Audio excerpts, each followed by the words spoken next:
Hey, what's going on, guys? It's Ryan, and today I have week 28 of the top 5 mods of the week. Now, hopefully you guys will enjoy the mods that I've picked out for this week. Starting off at our number 5 spot, we have the Graze tree home. Now, this is a player home that is actually really close to Whiterun. It's just outside the gates next to that castle where you fight your first dragon at, and you'll go up and you can just walk straight through. And the little backstory of how you own the house is the description on the mod page itself is, ever wanted to own your own tree house? Well, now you can live inside one. Legend has it that a traveler from Valenwood threw the tree seed into the pond about 100 years ago and blessed the water. The deed has been handed down through your family, and before you were captured and almost decapitated, this was your home. And this is a player home that is inside of a tree, and if we walk inside here, I'll show you guys. As you can see right here on the right, we have an altar, and then there's some bookshelves and a little dining table over there, and then we have the smelting station here, and there's another smithing station there. And then on the second floor, if we go up onto this little dock area, there's alchemy, and there's an enchantment table and stuff like that that you can work on up there. So it basically has every type of crafting station that you're going to need in a player home. There was also a goat on the inside that you can actually use as a follower, which I didn't know. I just walked around and didn't talk to the goat. I just thought the goat was there, but it's actually, if you walk up to the goat, you could talk to it and you can tell him to follow you, and he can just be like your little companion. I think that's pretty funny, and he talks too, and I think it's hilarious. So it comes with a little bit of a companion that is a goat, and he'll follow you around and fight for you. And you guys have your own little dock outside, and I think the house looks really good at night. Here, I'll switch it to nighttime here, and as you can see, the house looks pretty good. It has a whole bunch of hanging lights from all the branches that are on the tree, and I think it looks amazing at nighttime. So although it is a very small house mod, it has all of the stuff that you're going to need in a player home, and I think it's a very creative thing because I've never seen someone put a house inside of a tree that's this big, and it looks like it's meant to be there, and it looks like it's actually like a part of the game, and it looks awesome, and I'd really recommend downloading it. Coming in at our number 4 spot, we have the Divine Daedric Dawnbreaker. Now basically what this mod does is it changes the original Dawnbreaker sword that is already in the game to a new skin. It's more of a divine, and it has a bright light in the center that makes the sword look really awesome, and it makes it really stand out, and it's a sword that you would definitely want. And I'll show myself going through these little areas and fighting some people because it's a pretty powerful sword, but it's not overpowered. I was playing on an average difficulty and I was killing people relatively easy, but not too easy. So if you get this mod, it's not gonna like completely cheat your save or anything like that, so you can get the sword without having to worry about it being too overpowered to make the game not fun anymore. So it's a really awesome sword to have, and I would really recommend downloading it. Coming in at our number 3 spot, we have the ASO Pixar version, and this is the Artistic Skyrim overhaul. Now basically what this mod does is, this is an amazing mod.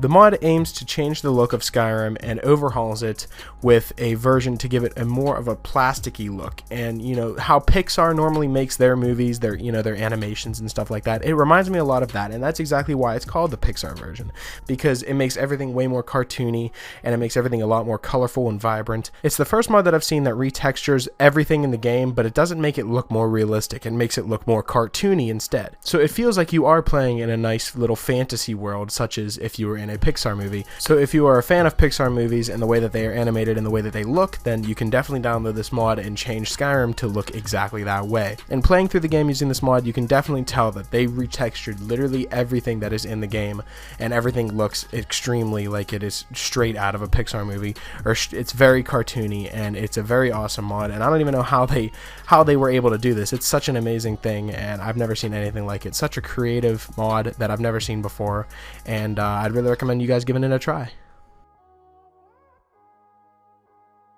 Coming in at our number 2 spot, we have the Forgotten Spells mod. Now this mod goes way back to Oblivion and brings back some of the spells that were in Oblivion and Morrowind that aren't in Skyrim. Now I'm going to be naming off some of these spells and actually showcasing them, so let's just begin.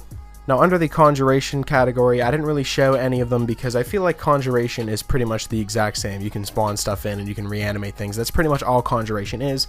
So you can conjure a Skeleton Guardian, which is a skeleton with an axe and a shield. You can do a Skeleton Hero, which is a skeleton with a great sword and twice as much health. There's a Conjure Skeleton Champion, which is a battle mage skeleton. He has a sword and shoots ice spears, and then there is a Dwarven Sphere that you can summon, and it can fight for you as well. Under the alteration category, we have Feather and Burden, and Feather is basically the spell that saved me all the time in Oblivion whenever I would get too much loot and I'd become over encumbered. Basically what the spell does is when you cast it on yourself, it changes your carrying capacity to, whatever the powerfulness of the spell is. So let's say it gives you 50 more carrying capacity, or it gives you 75 more carrying capacity. And that is the type of thing that I wish really they had in this game, where, you know, you could cast a spell on yourself to give yourself more of carrying capacity until you can get to a, you know, market and sell your stuff off. Then there's burden, which, you know, makes your target heavier.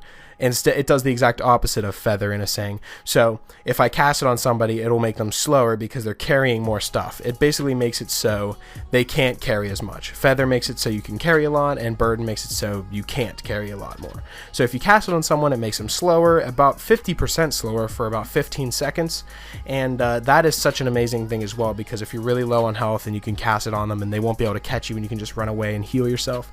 So I really like that one. Under the destruction category, we have the Bolt of Weakness, which makes it so each time you hit them, it damages their stamina by 30 points, and it's useful for preventing opponents from power attacking. And, you know, that's pretty much all it does, is it makes them so that they don't have a lot of stamina, so they can't power attack you, and so that they have to, you know, use different maneuvers, and they aren't as powerful as they would be if they didn't have that spell casted on them. There's also a Sever Magicka spell, which each hit reduces the target's magicka by 30 points. Basically, it makes it so if you're fighting a mage, they can't cast as many spells at you as if you didn't cast it on them. Now, the restoration category actually has a lot of useful spells. We have the Cure Disease and Cure Poison spells, which basically does, as the name suggests, you can cure your disease if you have one, or if you're being poisoned, you can cure the poison by casting the spell as well. And then there's a Fortify Health, which increases your health by either, you know, 25, 50, 75, or 100, depending on what your skill in restoration is. And it basically makes it so you have whatever level more health than what you would if you didn't cast the spell. And then the Fortify Stamina does the exact same thing. You can do 25, 50, or 75 depending on what your restoration skill is, and you can cast the spell on yourself and it'll give yourself more stamina than if you didn't cast the spell.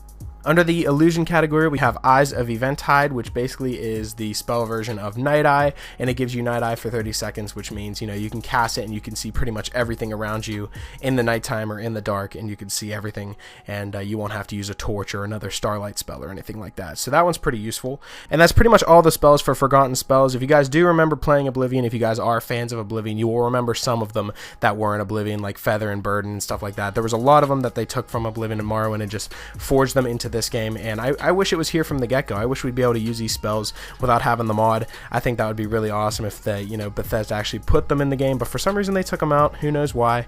But now they are back in with the Forgotten Spells mod, so it's a very awesome mod, and I'd recommend downloading it. Coming in at our number one spot, we have the biggest mod that I have covered in a while. This mod is huge. It is called the Divine Cities Premier City Overhaul. Now, what the mod does is it changes every city in the game to have, you know, something more useful in it, and it fixes up some of the cities to make it so, you know, there's more useful things in the cities, and there's actually more player homes in each city now. I believe some of the holds now have 2 player homes instead of 1, and that is pretty awesome that they add more than 1 player home, not just one, not just, you know, one here and there. It adds like 1 in almost every city, I believe. I'm going to show you guys each city one by one and show you guys what the player homes look like as well, and tell you what they added new to the mod. So let's just begin. Now, starting off with the city of Whiterun, it has more visitors and an official fur trader, along with a second player home, perfect for a bachelor. The player home requires you to read the note on the door, which I'm showing you guys here, before acquiring the key. So now I'll show you guys inside of the player home.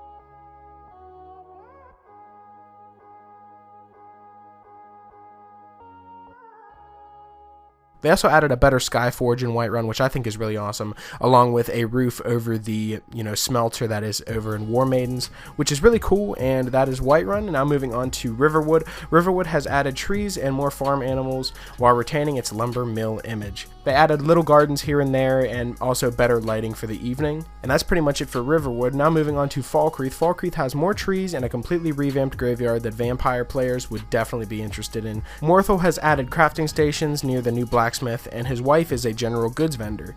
And now guard towers guard key points to Morthal as well. Now moving on to Dawnstar. Dawnstar is more worthy of a port town. It has new docks and more ships and a cozy player home, which I'll be exploring for you guys right now.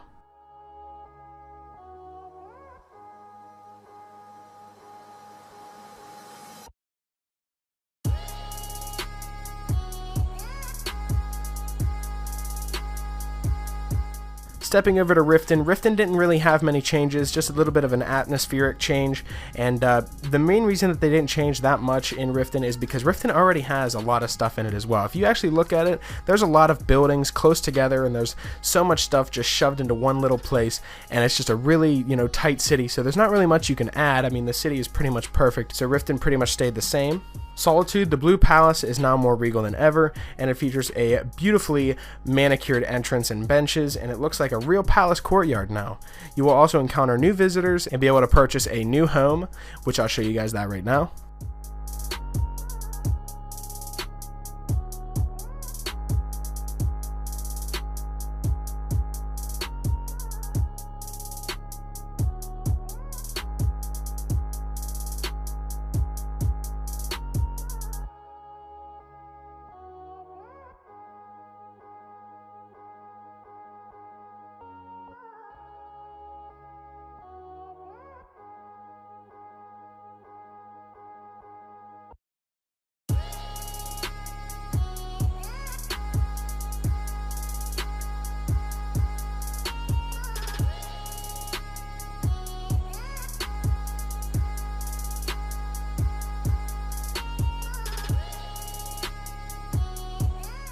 Moving on to Markarth. Markarth has more visitors and beautiful new scenery, and you can enjoy a handcrafted home for your traveling needs, which I'll be showing you guys that right now.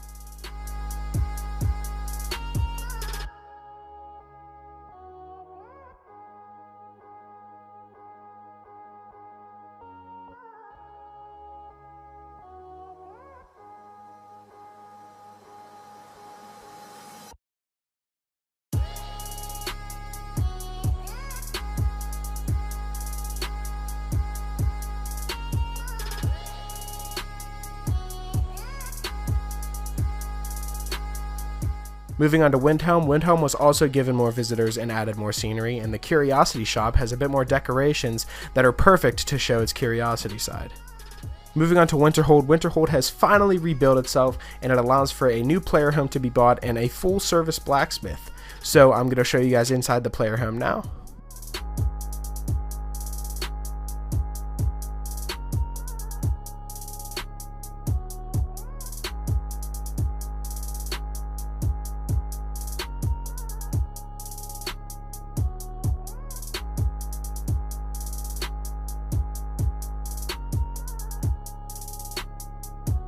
So as you can see by the content I just showed you, this mod is huge, but it's only 30 megabytes, so it won't actually take up that much space on your load order, so I would really recommend downloading it, and that is what comes in at our #1 spot. So that's pretty much it for this week's episode of the Top 5 Mods of the Week. Hopefully you guys did enjoy, and if you did, I would appreciate it if you left a like and subscribe if you knew. It helps me out a lot. And be sure to leave me suggestions on mods you'd like me to cover in the future, and I'll leave my Twitter link in the description as well, so you guys can contact me on there with suggestions for mods that you guys want to see. And yeah, that's pretty much it. Hopefully you guys did enjoy, and I will talk to you guys later.